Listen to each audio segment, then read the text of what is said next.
retaliado não são as empresas brasileiras. Quem está sendo retaliado é o próprio Lula.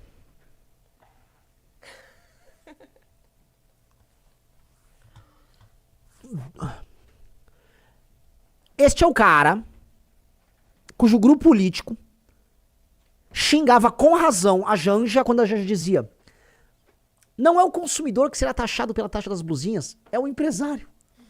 É o mesmo argumento de mongolóide. Somos nós, o imbecil, que seremos punidos por isso. Okay. Parabéns, então, Flávio. Assim, esse gráfico aqui, temos aqui o cenário de Donald Trump.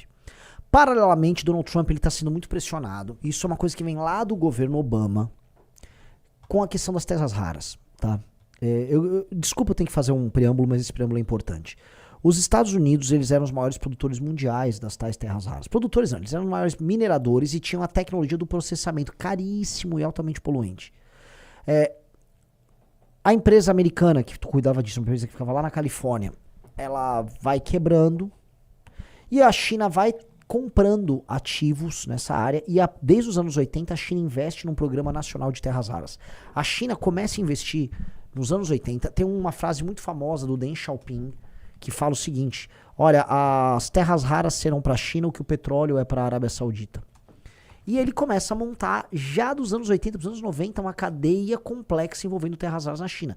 Tudo isso porque a China tem muita terra rara, e a China também não tem, vamos dizer, grandes leis ambientais que impedem eles de fazer um tratamento e o processamento das terras raras que polui demais. Então, China se encaminha para isso. No governo do Obama, você já começa a ter, né, esse mal-estar com o fato da China ter a produção desses minérios e dos Estados Unidos depender deles. E aí, quando os Estados Unidos vão para uma guerra tarifária com a China avisa: eu vou tarifar então a terra rara.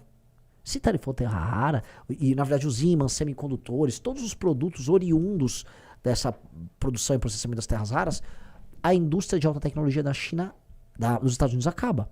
Há pânico em geral nos Estados Unidos, e a gestão Trump precisa procurar parceiros para isso, tá?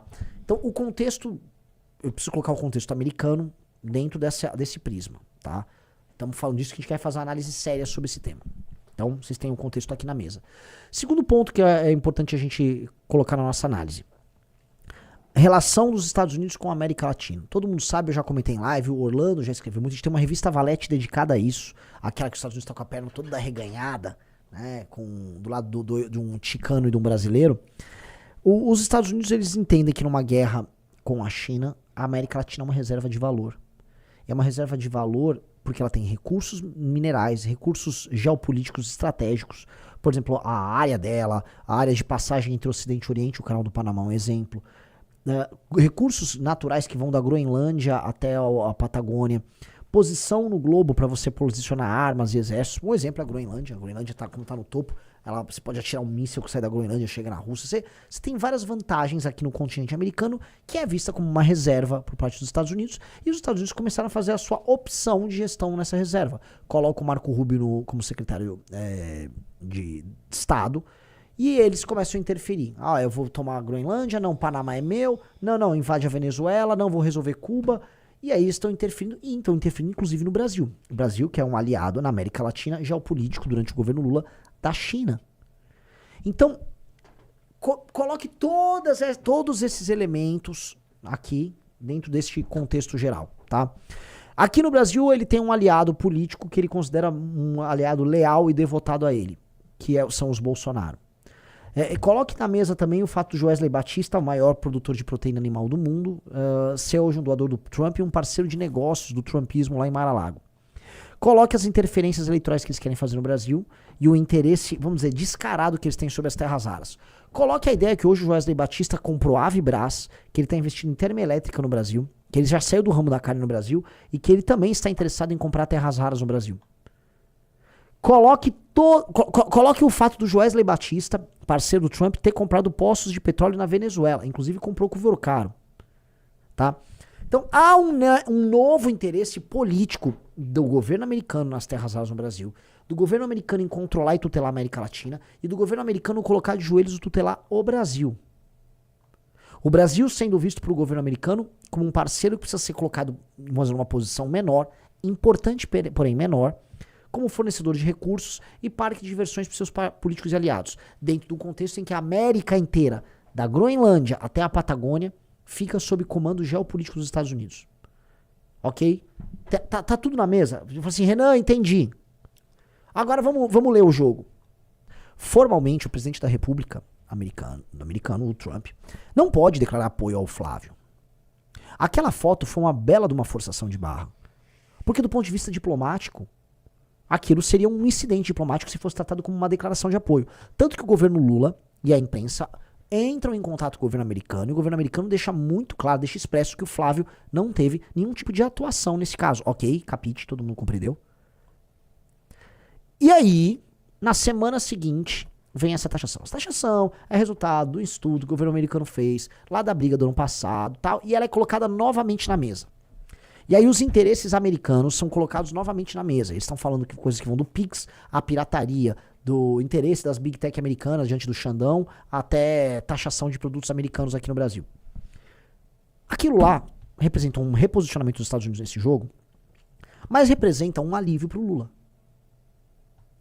O Lula, ano passado, ele aumentou a popularidade dele mediante a taxação oriunda do Donald Trump.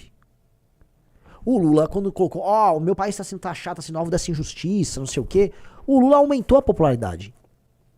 E eu preciso lembrar para vocês que na cabeça do Lula e do Sidônio e da equipe dele, ganhar a eleição significa flutuar entre 3%. O Lula precisa virar 3% dos eleitores que estão antipetistas para o lado dele para fazer um voto útil nele no cenário contra o Flávio, que aí ele ganha a eleição. Se o governo Lula criar a seguinte historinha, tô sendo taxado, tal, pá. E aí, paralelamente, ele vai nos Estados Unidos e obtém um acordo com o Trump, como começou a sair na imprensa. Aí o Lula mostra que ele é um adulto na sala, que o Trump fala grosso, mas ele vai lá e resolve, que diferente do Flávio ele não é puxar saco. Este é o cenário que eu considero mais provável para as próximas semanas. O Lula sabe muito bem jogar o jogo do minoritário, do mais fraco. O Lula é sindicalista. Entendem? Né? O Lula, o sindicalista, ele defende uma força em tese hipossuficiente para obter um acordo. Ele gera uma dificuldade para conseguir obter um acordo. Hoje, no comando de uma nação que é hipossuficiente quando comparado dos Estados Unidos, ele se comporta dessa mesma maneira. Então ele vai tentar obter um acordo que o beneficie. Ele já fazia isso nos tempos de sindicato. Quem era o Lula nos tempos de sindicato? Era um cara que gerava uma greve, fazia um acordo com o dono da empresa, botava uma graninha no bolso, virava para os funcionários, conseguia um acordo, só um herói. E jogo que segue. Ele se beneficiava. O que o Lula está fazendo agora, como presidente da República, é a mesmíssima coisa que ele fazia em idos de 78, 79, quando ele era líder sindical. Enquanto isso, like na live. Deixa eu ver, 21 de janeiro de 2025, Fabiano Zettel manda: irmão, fala comigo, me dá um norte? Mesmo que seja, não faz P nenhuma até eu voltar. Dona Evorcaro, oi. Aí o Zettel manda, oi.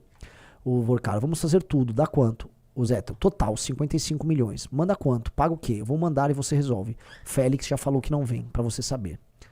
Aí o Vorcaro, o filme tá nesse negócio? Avisa todo mundo que vai na sexta tudo. Aí o Zettel, não, porque o fluxo é gigante. 2,5 de dólares. O que é 10 parcelas de 2,5 milhões de dólares? São 25 milhões de dólares? Aí temos essa aqui. Aí o Vorcaro, filme você pagou? Ele, irmão, não veio R$1, tem 3 semanas, paguei foi nada. Aí o Vorcaro, putz, e filme não está na lista de 55,5 milhões. Aí o Vorcaro, este é o mais importante disparado, não pode falhar mais. Aí o Fábio Neto, soma o valor amanhã, ou deixa de pagar algumas coisas. Ele soma, ok. Ih, cara, eu vou te falar, tá? Eu não achei flop em nada. Cara, o que tá dado aqui é o seguinte, claramente que o filme não... Ó, pro Vorcaro falar que isso é muito importante pra ser pago, e pro Zettel já deixar claro que não tem filme no meio, é que aquele dinheiro que ele pagava pro Flávio, claramente era uma propina para algum favor ou algum acordo político que estava sendo tratado. Ponto. Tô errado? Certíssimo. Não é sobre filme. Aliás, tá, eu até falei isso no Morning Show, é difícil conversar lá naquela confusão, mas assim, claramente, o filme é uma desculpa. Lógico que querem fazer um filme também, mas o filme é uma desculpa. O volume não justifica. O filme é uma desculpa para essa circulação de dinheiro que está sendo usada. Para algum fim que envolve enriquecimento ilícito de algumas pessoas, sim. E 2, que envolve, né, eu já falei em caixa 2 de campanha, mas vamos ver o que é. Mas tem um outro elemento, que é, pra que isso é tão importante pro Vorcaro? Por que diabos o Vorcaro quer colocar dezenas de milhões com muita intensidade nesse filme? Dona Ana? E parece ser uma prioridade muito forte, né? Não é? A conversa mostra um senso de conversa mostra, urgência exatamente. nas partes. Então, o que o Flávio fez pra ele estar tão... Eu repito, alguém coloca aí no chat, o que o senhor Flávio Bolsonaro fez pra justificar toda essa sangria desatada? Pra justificar uma grana dessa monta, é óbvio que foi algum tipo de favor. Foi um favor com a Suprema Corte, foi um favor no Senado, foi um favor junto ao BRB. Lembrando que o Flávio Bolsonaro era parceiro do cara do BRB. Foi um favor, posso falar, um mais quente do que esse? Cláudio Castro comprando, a Previdência do Rio de Janeiro comprando títulos podres do Banco Master. O Cláudio Castro era um parceiro direto do Flávio Bolsonaro. O Cláudio Castro era do PL. Ele seria candidato ao Senado com o apoio do Flávio Bolsonaro. Ele comprou, checa ali quantos bilhões foram da Previdência do Rio. Foram alguns bilhões. Uma propininha, assim, você pagar 500 milhões de propina pro Cláudio Castro, pro Flávio Bolsonaro, perto de 10 bilhões de título podre, não é nada. A autarquia investiu cerca de 3 bi. De 3 a 3,7 bilhões nos cofres da Previdência. E aí? Será que foi isso? O que Flávio Bolsonaro fez pra Daniel Vorcaro e Fabiano Zé estarem tão desesperados em pagar esse valor? Gente, não é a vontade deles em investir no cinema nacional, galera. Vamos ser, sabe, todo mundo é adulto aqui. 30 bilhões em ativos do Banco Master. Gente do céu. Gente. É um dinheiro inimaginável. É um dinheiro inimaginável. Os títulos do Banco Master são títulos. São títulos. São papéis de Banco Master. Que eles têm que ser saldados, entendeu? É como se fosse uma dívida, um debenture. Você emite eles, você joga no mercado e as pessoas compram esses títulos. Elas compram esses títulos com a expectativa do quê? Deles valorizarem, deles serem liquidados, entendeu? Pois bem, o Vorcaro, no caso, ele saiu metendo um monte de título na praça, pagando, né, um valor muito maior do que o CDB. Era 140% do valor do mercado. Ele tá pagando mais, ou seja, a pessoa que comprasse o título ia ter um grande lucro. Mas a ideia dele nunca foi pagar nada, era pedalar todo mundo. Então ele pegou isso, que era um título podre, que não seria liquidado, como não foi, e enfiou 3 bi na Previdência do Rio. Tem que ver certinho se foi 30 bi que foi comprado pelo BRB. Tá? Porque eu sei de 5 bi que já é bem problemático. O lance que rola é muito, muito, muito dinheiro. É muito dinheiro. Então, uma comissão de 100 milhões para um, Donana, de 200 milhões para outro, é dinheiro de pinga, porque ele vai dar calote nesse valor. Como deu. O FGC teve que pagar 41 ou 45 bilhões de reais. Então, naturalmente, vou colocar aqui, naturalmente, se você está dando calote nesses valores, o que é 100 milhões aqui, o que é 200 milhões ali? Você está falando de coisas na casa das dezenas de bilhões. Então, isto explica essa relação, tá? Cadê? Põe na tela. Tá na tela pra você. O mais importante disparado. Vamos lá. Aqui é a matéria completa. Que momento triste em que eu tenho que ler Intercept, né? Pois é. Assim, parabéns, Flávio Bolsonaro. Parabéns, cara. Você tá conseguindo fazer o Intercept não ir à bancarrota. Você tá salvando esse site vagabundo, site que é de notícias falsas em muitos termos, mas você conseguiu, né, ser tão incompetente que você permitiu que o Intercept pautasse a imprensa brasileira com isso. Parabéns. Assim, a ladroagem desses caras é tão grande que o Intercept se tornou um veículo que você é obrigado a citar. Isso é o fim da picada, cara. Vamos lá. A pressão para liberar recursos destinados ao financiamento do filme Dark Horse por parte do senador Flávio Bolsonaro, do PL do Rio de Janeiro, teve efeitos concretos na estrutura comandada por Daniel Vorcaro, dono do Banco Master. Mensagens obtidas com exclusividade pelo Intercept Brasil mostram que em janeiro de 25, Vorcaro passou a tratar os pagamentos ligados ao projeto cinematográfico como prioridade absoluta, mesmo em meio à necessidade de arcar com outros desembolsos milionários. Naquele período, a execução dos pagamentos pessoais e empresariais de Vorcaro estava concentrada nas mãos do empresário e pastor Fabiano Zettel, cunhado do banqueiro e seu homem de confiança. Ele aparece em diversas conversas da série Vaza Flávio, quando ele... Beleza, vamos lá. Desce. Em mensagens trocadas com Vorcaro, Zettel relata ter 55 milhões em pagamentos pendentes entre despesas diversas. Ele não especifica se for serem em reais ou dólares. Nenhum deles, porém, recebeu o mesmo tratamento dispensado ao filme de Bolsonaro. O material obtido pela reportagem indica que a mudança de prioridade nos desembolsos ligados ao banqueiro ocorreu logo após uma cobrança feita por Flávio Bolsonaro. Em 20 de janeiro de 25, data prevista pelo primeiro aporte do cronograma financeiro revelado pela série VA, o empresário brasileiro Thiago Miranda, responsável por aproximar Flávio e Daniel Vorcaro nas negociações do projeto, enviou uma mensagem ao banqueiro Abre aspas. Cara, hoje é a data limite daquele primeiro aporte filme. Preciso acelerar, estamos no laço. Eu realmente, assim, essa é a parte que eu começo... que a gente precisa juntar os pontos. Não faz sentido alguém pedir 55 milhões pra um filme. Ok? Nem com esse tamanho de desespero. Não tem sentido. Então pra mim é como se fosse, ó, os 55 é pra ajudar o filme, acaba ajudando a gente. É como se fosse uma a conta filme, tá? Bota ali. Essa história não tem sentido. Eu volto a colocar, se vocês quiserem dar uma assistida ali não é nem o trailer, no making off que tem disponível, é claramente um filme B, é um filme barbante, é um filme... Cara, sério, uma série brasileira na Netflix tem qualidade melhor. Na verdade, só pra avisar, isso é uma produção brasileira, isso não é um filme de Hollywood, é uma produção brasileira com atores americanos. Produção brasileira, meia bomba, com atores americanos e um diretor vagabundo americano. É isso. Não substitui assim, esse dinheiro. Quando ele fala em filme, ele tá naturalmente falando de outras coisas. Vamos lá, vamos pegar as mensagens. Aí o Thiago Miranda, que trabalha pelo Léo Dias, falou: fala, irmão. Cara, hoje é a data limite daquele primeiro aporte. Precisa acelerar, estamos no laço. Falei com o Fabiano. Print da conversa com o Flávio Bolsonaro. Aí vamos lá, o Daniel Vorcar manda: vou atrás aqui. Aí o cara cobra: obrigado. Aí, print da conversa de Thiago Miranda com o Flávio Bolsonaro. A compartilhada com o Daniel Vorcar. A data de envio das mensagens não aparece. Então vamos lá, o Flávio tá avisando: fala, Thiago, escreva a pedido do pessoal do nosso filme pra você dar um gás na resposta do jurídico do investidor. Sei que você não tem gerência lá, mas acho que vale uma cobrada pra que tenha um prazo final pra fazer. Lembrando que estamos com o roteirista amarrado até janeiro só. Eles me perturbam e eu te perturbo aqui. Você entende? Que assim, não tem... tô precisando de 55 milhões, senão o roteirista vai parar. O roteirista, lá nem sei quem é, porque o roteiro me parece um roteiro do Carluxo, mas vamos supor que é o diretor, tá? O americano. Cara, esse cara não tá esperando 55 milhões de aporte pra fazer nada. Ele é um diretor modesto, que faz filmes modestos nos Estados Unidos. Ele não é um cara de superprodução. Miranda afirma ainda que já havia falado com Fabiano Zettel, escalado por Vocaro para operacionalizar parte dos pagamentos, e encaminha ao banqueiro uma captura de tela de uma conversa com Flávio. Na mensagem reproduzida, cuja data não é possível confirmar, o senador e pré-candidato à presidência pelo PL pede que Miranda pressione o jurídico do investidor para destravar a operação. Abre aspas. Fala, Thiago, escreva a pedido do pessoal do nosso filme para você dar um gás na resposta jurídica do investidor, escreve. Flávio acrescenta: lembrando que estamos com o roteirista amarrado até janeiro só. E ainda encerra em tom formal: ela me perturbam e eu te perturbo aqui. Pouco depois de receber a cobrança, Vorcaro responde a Miranda: vou atrás aqui. Em 21 de janeiro, o Zettel volta a procurar o banqueiro pedindo orientação. Me dá um norte, mesmo que seja, não faz P nenhuma até eu voltar, escreve Zettel. Total 55 milhões, informa. Beleza. Que são as mensagens que Sim, que a gente já leu. Aí, beleza. A preocupação de Vorcaro com o tema se especifica nos dias seguintes. Pouco mais de uma semana depois, em 28 de janeiro de 25, ele procura novamente Zettel para saber se o pagamento relacionado ao filme finalmente vai ser realizado. Filme você pagou? A resposta é negativa. Irmão, não veio R$1 tem 3 semanas. Paguei foi nada, diz Fabiano Zettel. Desce.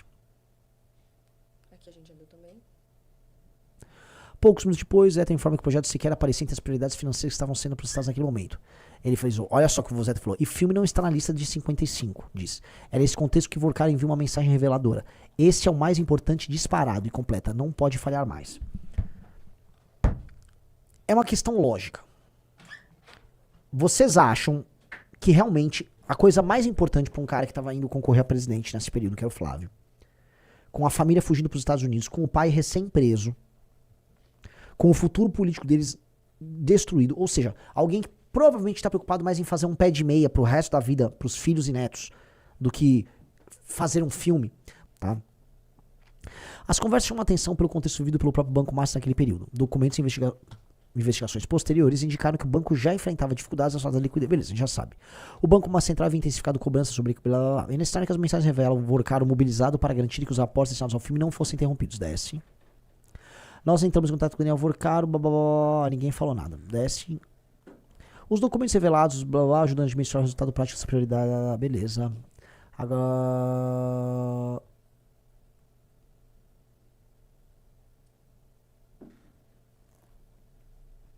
Desce.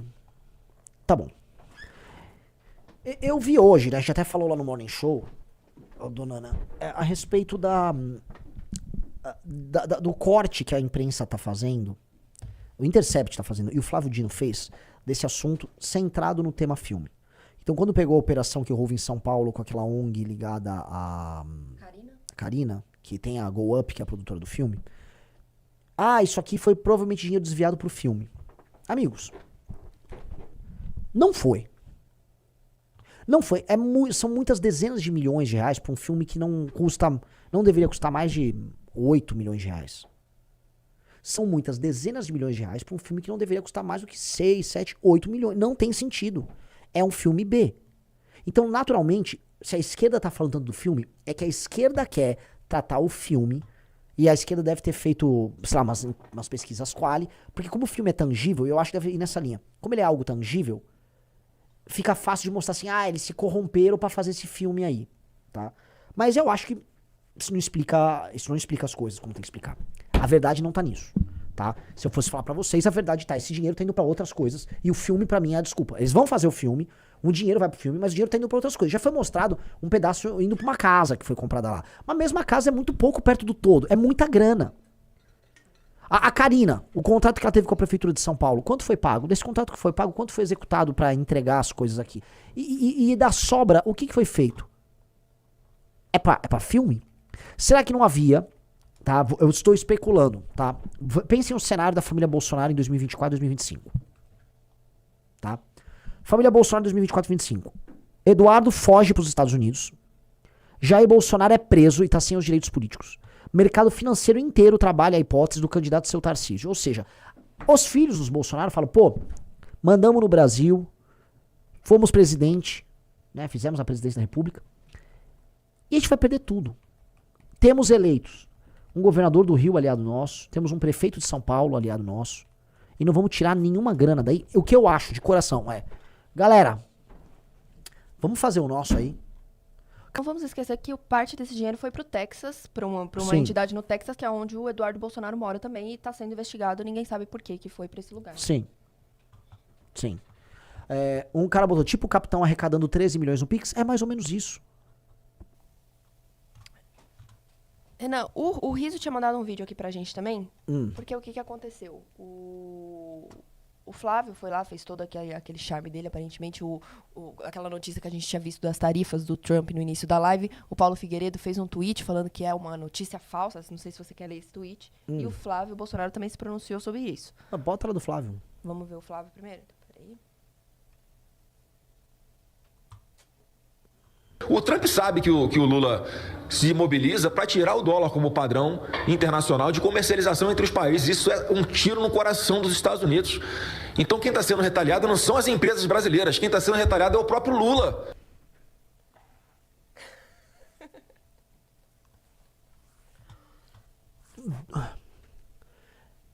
Este é o cara cujo grupo político xingava com razão a Janja quando a Janja dizia: não é o consumidor que será taxado pela taxa das buzinhas, é o empresário. É o mesmo argumento de mongolóide. Somos nós, o imbecil, que seremos punidos por isso. Parabéns, Flávio Bolsonaro, que está vindo a público justificar a taxação do próprio... Parabéns, você é um jumento, cara. O Flávio Bolsonaro, eu tenho que sair daqui, tenho que gravar disso, tá? Já tem que gravar, claramente.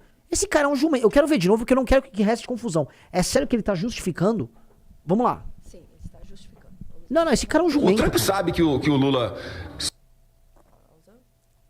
O Trump sabe que o Lula se mobiliza para tirar o dólar como padrão internacional de comercialização entre os países. Isso é um tiro no coração dos Estados Unidos. Então quem está sendo retaliado não são as empresas brasileiras, quem está sendo retaliado é o próprio Lula. Não, cara. Não. Isso é... Esse cara é demente, esse cara é um imbecil. Por favor, peçam pro Riso fazer né? Até pra mandar isso pra imprensa, por favor. Flávio Bolsonaro, você é o maior jumento que eu já vi, cara. Você tá dando essa de presente pro Lula. Você é um jumento. O Trump tá prejudicando empresas brasileiras. Deixa eu lembrar uma coisa. O Flávio Bolsonaro, tá, com aquele outro jumento do Moro, tá? Deveria ir pro interior do Paraná, ver as empresas que trabalhavam com madeira compensada, que exportavam essa madeira compensada pros Estados Unidos, que era usada na indústria de construção, empresas que quebraram no Paraná, empresas que perderam contratos gigantescos por conta da taxação lá do ano passado. Isso prejudica empresários brasileiros aos montes de diversos setores. Isso não é bom pro Brasil. Ficar defendendo o Donald Trump em todos os contextos possíveis é a coisa mais ridícula que existe. E mais, assim, imagina o que o Lula não vai fazer com esse vídeo. O Lula deveria pegar esse vídeo e botar, sei lá, na Times Square, pra todo mundo ficar vendo. Olha o idiota que eu tô enfrentando. Lógico que eu também tô enfrentando esse idiota. Mas, pô, eu não tô me beneficiando em nada com isso. O Lula tá se beneficiando. O Lula está se beneficiando duplamente. Primeiro do Trump tarifar as empresas brasileiras, o Lula agora aparecer como defensor do interesse brasileiro. E agora do Flávio Bolsonaro, via público, praticamente defendeu o Trump. Meu Deus do céu. Pois é. Meu Deus do céu. Então, entendam. Hoje, dá o play. O Lula já tá surfando.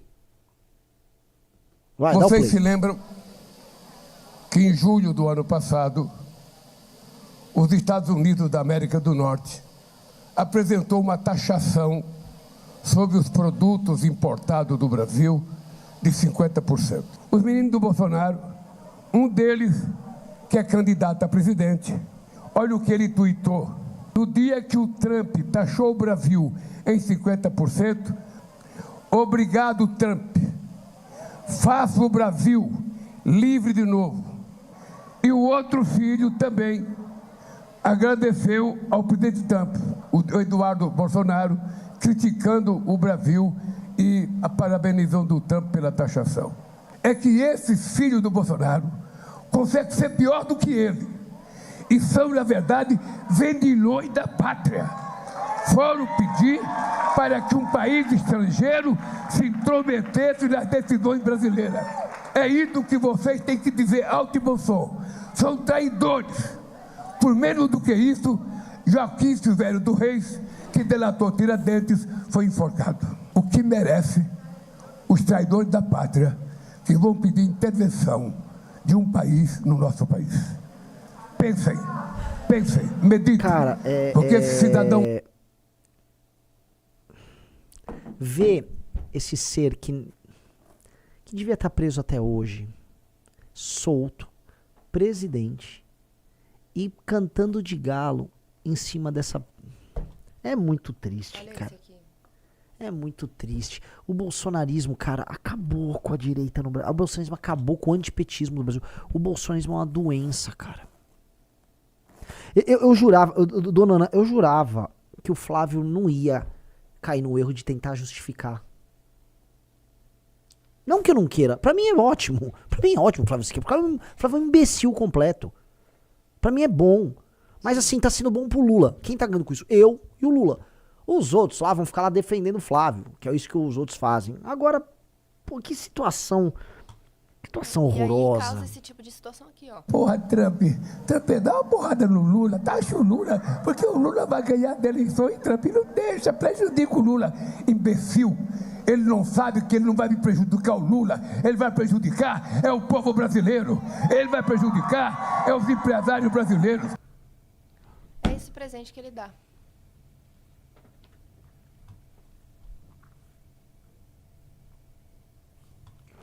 Vocês entendem que, assim, esse corte do Lula é um corte que ele pode botar na televisão e pro eleitor do Lula é tipo assim, tudo que o eleitor do Lula queria ouvir. É um corte based do Lula se colocando como representante do interesse nacional. Cara, primeiro, né? Aquele, o Trump é o meu... Trump, né? Segundo, vejam esses caras. Vejam este trecho do Lula. Não, por favor, dona Ana, agora. Pega o Flávio e agora o Lula. Veja que parece que é uma resposta do Lula pro Flávio. Porque é tão óbvio. É tão óbvio. O Trump sabe que o Lula... O Trump sabe que o Lula se mobiliza para tirar o dólar como padrão internacional de comercialização entre os países. Isso é um tiro no coração dos Estados Unidos. Então quem está sendo retaliado não são as empresas brasileiras, quem está sendo retaliado é o próprio Lula. Aí vamos lá. Porra, Trump, dá uma porrada no Lula, taxa o Lula, porque o Lula vai ganhar da eleição e Trump não deixa, prejudica o Lula. Imbecil, ele não sabe que ele não vai me prejudicar o Lula, ele vai prejudicar é o povo brasileiro, ele vai Não prejudicar parece literalmente uma resposta é os pro Flávio? empresários brasileiros. Sim.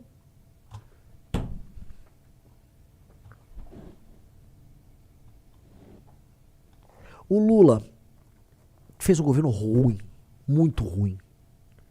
Em condições normais de temperatura e pressão, o Lula ia perder essa eleição. O Lula tinha uma chance de vencer a eleição. Colocar o Flávio como candidato. Colocar um imbecil dessa família de idiotas. Família que só tem idiota. Não tem uma pessoa que preste nessa família como candidato. Consegue ir lá com o Joesley nos Estados Unidos, bota o Flávio.